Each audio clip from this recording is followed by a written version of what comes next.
భారీ వర్షాలు బెజవాడను గజగజలాడించాయి. వీధులు వాగులుగా మారిపోయాయి. కాలనీలు చెరువులను తలపించాయి. కానీ విని ఎరుగని వరదతో విజయవాడ జనం బెంబెలెత్తిపోయారు. మొగల్రాజపురంలో కొండచర్యలు విరిగిపడిన ఘటనలో మృతుల సంఖ్య 5కు పెరిగింది. భారీ వర్షాలతో విజయవాడ చిగురుటాకులా వణికిపోయింది. మొగల్రాజపురం సున్నబట్టి సెంటర్ దగ్గర కొండచర్యలు విరిగిపడ్డ ఘటనలో చనిపోయిన వారిని మేఘన, లక్ష్మి, అన్నపూర్ణలుగా గుర్తించారు. మృతుల్లో కోల్కతాకు చెందిన కార్మికుడు ఉన్నారు. కొండచర్యల కింద మరో మృతదేహాన్ని గుర్తించారు.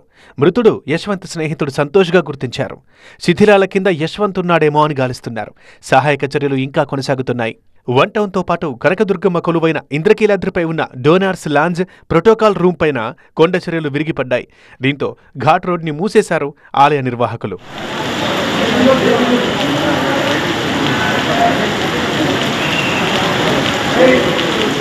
కుండపోతగా కురుస్తున్న వానలతో విజయవాడలోని బందర్ రోడ్డు, ఏలూరు రోడ్డు వంటి ప్రధాన రహదారులు కాలువల్ని తలపిస్తున్నాయి.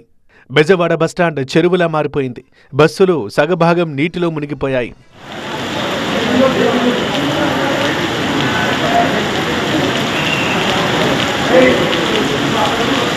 నగరంలోని పలు ప్రాంతాల్లో మోకాళ్ల లోతులోకి నీళ్లు చేరాయి. Dental hospital road, market, railway station, బస్టాండ్లకు అనుసంధానంగా ఉండే లో బ్రిడ్జ్ మొత్తం నీట మునిగింది. దీంతో రాకపోకలకు తీవ్ర అంతరాయం ఏర్పడింది.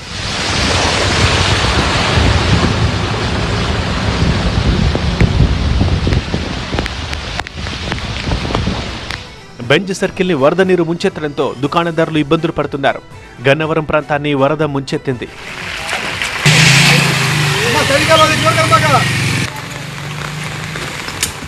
వన్ టౌన్లో పలు ప్రాంతాలు నీట మునిగాయి. పలు ప్రాంతాల్లో వరద నీటిలో ముందుకు సాగలేక వాహనదారులు ఇబ్బందులు పడ్డారు. మొగల్రాజపురం, పుష్ప హోటల్ సెంటర్, సూర్యారావుపేట, సింగనగర్ ప్రాంతాలు జలమయమయ్యాయి.